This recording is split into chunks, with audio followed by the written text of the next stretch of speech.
El calentamiento es uno de los elementos del entrenamiento que solemos olvidar o minimizar, en especial cuando pretendemos hacer un entrenamiento de fuerza, ya sea por falta de tiempo o ganas. Pero lo cierto es que es más importante de lo que puede parecer en un principio. Ponerse a levantar pesas sin un calentamiento previo puede generar lesiones y molestias que van a condicionar nuestra salud física y la adherencia a un plan de entrenamiento. Además, la mayoría de personas realizan como calentamiento una carrera ligera en la cinta, en la bicicleta o en una máquina elíptica durante unos 5 o 10 minutos, pero esto es solo una parte de un calentamiento correcto y no es lo más adecuado, sobre todo si nuestro objetivo es levantar grandes pesos durante la sesión de entrenamiento. Hoy os voy a explicar las 3 partes de las que debe constar un buen entrenamiento, que serían el calentamiento general, que puede ser salir a correr 5 o 10 minutos, como os comentaba, un calentamiento específico y las aproximaciones. A continuación vamos a desgranar estas 3 partes del calentamiento tanto para tren superior como para tren inferior. Para tren inferior tomaremos como ejemplo la sentadilla, como veis aquí, y para tren superior un press de banca. Recuerda dar like y compartir al vídeo si te está gustando y suscríbete si no lo estás, para que YouTube te avise cuando subo vídeo. Bien, imaginemos que vamos a realizar un entrenamiento de la sentadilla en el que levantaremos pesos elevados. Como os he comentado anteriormente, empezaremos realizando un calentamiento general de entre 5 o 10 minutos, a ritmo moderado, ya sea corriendo, en la cinta, en la bicicleta, en una elíptica. El objetivo es que se incremente la temperatura de los músculos y que se vuelvan más elásticos. El sudor puede ser un buen indicador. El objetivo es llegar a hacer estos levantamientos, como veis en las imágenes, que sería una sesión de entrenamiento en la que haríamos series y repeticiones en la mejor condición posible.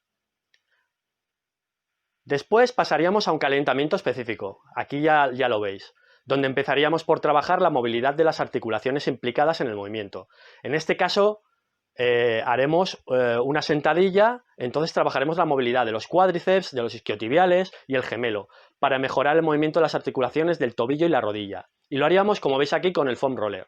Esto nos dará una ventaja primordial en un ejercicio multiarticular como es la sentadilla. Posteriormente empezaremos a practicar movimientos específicos, haciendo unas estocadas o lunges, como veis aquí, y unas sentadillas con el peso corporal, poniendo a prueba la movilidad mejorada con el foam roller y empezando a poner la atención en la técnica. Aquí os dejaré el vídeo al enlace sobre la técnica de la sentadilla. Seguiríamos trabajando la movilidad del tobillo, realizando unos estiramientos estáticos con peso añadido. Posteriormente empezaríamos a primar el glúteo con sentadillas isométricas a varios grados, para preparar ahora los músculos estabilizadores de la cadera, que son muy importantes en el movimiento de la sentadilla. Y nos darán un plus de fuerza en el ascenso y un mayor control en las rodillas.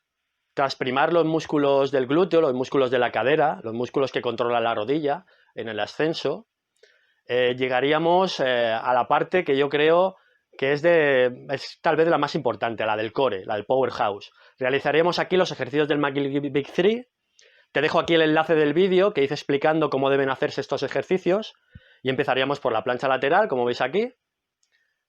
Seguiríamos con las movilizaciones de cadera, muy importantes en la sentadilla, ya que la columna es el soporte principal del cuerpo humano y debe ser estable y flexible a la vez.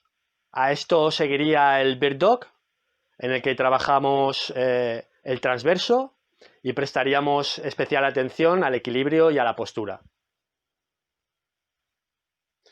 Aquí debemos tener en cuenta la postura, como os decía. En el vídeo del McGill Big 3 lo tenéis mejor explicado, pero no hay que subir en exceso las extremidades, sino que tienen que hacer una línea con la columna, la pierna y el brazo. De acuerdo, posteriormente haríamos el glute bridge, y es que el glúteo es uno de los músculos más fuertes del cuerpo, aunque lo usemos más para sentarnos que para otra cosa, y es muy importante la sentadilla concretamente, ya que es el principal movilizador de la cadera. Como veis, trabajar la movilidad y estabilidad del tobillo, rodilla y cadera es súper importante antes de lanzarse a hacer sentadillas pesadas y nos va a dar una ventaja mecánica a la hora de desarrollar fuerza con los músculos del tren inferior.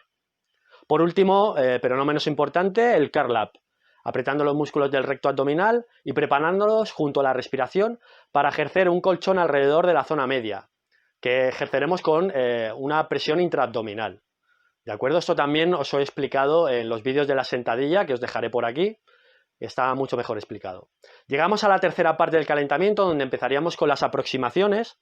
Primero solo con la barra, practicando el movimiento, la técnica y la respiración para proteger la columna y la zona de la espalda baja. Si os fijáis, cada vez previo a hacer un ascenso, tomamos aire exageradamente, ahí lo veis. Estas aproximaciones progresivamente iríamos aumentando el peso, sobrepasando el peso que vayamos a entrenar ese día, realizando menos repeticiones a mayor peso en una progresión piramidal, levantando, por ejemplo, 20, 30, 40, 50, 60, 70, 80 kilos en 7, 6, 5, 4, 3, 2 y 1 repeticiones. Tras estas aproximaciones podríamos empezar con nuestro entrenamiento de series y repeticiones que toque. Bien, vamos ahora con el calentamiento para el tren superior, tomando de ejemplo el press de banca como ejercicio a trabajar. Empezaríamos con unas movilizaciones de brazos para calentar el músculo y que el líquido sinovial lubrique la articulación del hombro. Pasaríamos a hacer estiramientos con la goma para elongar la musculatura pectoral y primar los músculos de los hombros. Haremos también una W isométrica para primar la rotación externa y compensar con la tendencia que tenemos a la rotación interna, activando el deltoides posterior y el trapecio inferior. Esto ya os he explicado también en otros vídeos, que es porque solemos en la vida diaria solemos primar la rotación interna. Entonces, es un ejercicio para equilibrar, ¿de acuerdo?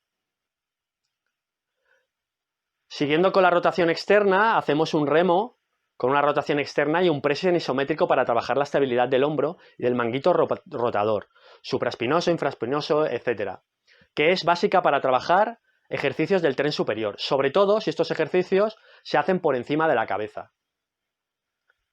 Esto va a proporcionar una mejor fuerza y estabilidad al hombro y va a evitar, sobre todo, que es lo que queremos, evitar lesiones y molestias, que son muy comunes en el hombro. Finalmente haríamos un estiramiento de dorsal para mejorar la movilidad torácica. El dorsal es uno de los músculos más grandes del cuerpo, que se inserta desde el hombro hasta la cadera y que además tiene un papel estabilizador de todo el cuerpo muy importante. También decir que si este dorsal es rígido, va a limitar la movilidad torácica. Por eso hacemos este estiramiento. Siguiendo con la estabilidad del hombro, haríamos una variante del Turkish Sit-Up, que sería el Turkish Windmill, para encajar los músculos de la escápula, del manguito rotador, etcétera, de toda la cintura escapular, junto con la columna. Y evitar en esta cintura escapular desequilibrios. Desequilibrios indeseados, como decía, sobre todo los ejercicios por encima de la cabeza. Puede ser un press, pero también puede ser un clean and press. Es muy importante para evitar este tipo de lesiones, ya que la estabilidad en estos ejercicios es súper importante, pero también sería importante en el press de banca que vamos a realizar a continuación. O sea que quiero dejar muy claro que no es exclusivo de un solo ejercicio. Como veis, se realizaría en isométrico y se harían unas 5 repeticiones con unos 5 segundos isométrico por extremidad, aunque aquí solo me veis trabajando un brazo. Bien, pasaríamos finalmente a realizar las aproximaciones que, como veis, se hacen progresivamente de la misma forma que os he explicado en la sentadilla, con el peso de menos a más, practicando la técnica, las repeticiones de más a menos, sobrepasando el peso objetivo de ese día, y finalmente haciendo series y repeticiones indicadas. Y eso es todo. Espero que os haya gustado el vídeo y espero también que sirva para que no subestiméis la importancia del calentamiento, que es un elemento más del entrenamiento. Esto es muy importante. Un entrenamiento tiene que componerse también de un calentamiento y que si lo hacéis correctamente evitaréis lesiones y molestias y progresaréis como nunca. Y eso es todo. Un saludo y hasta otra.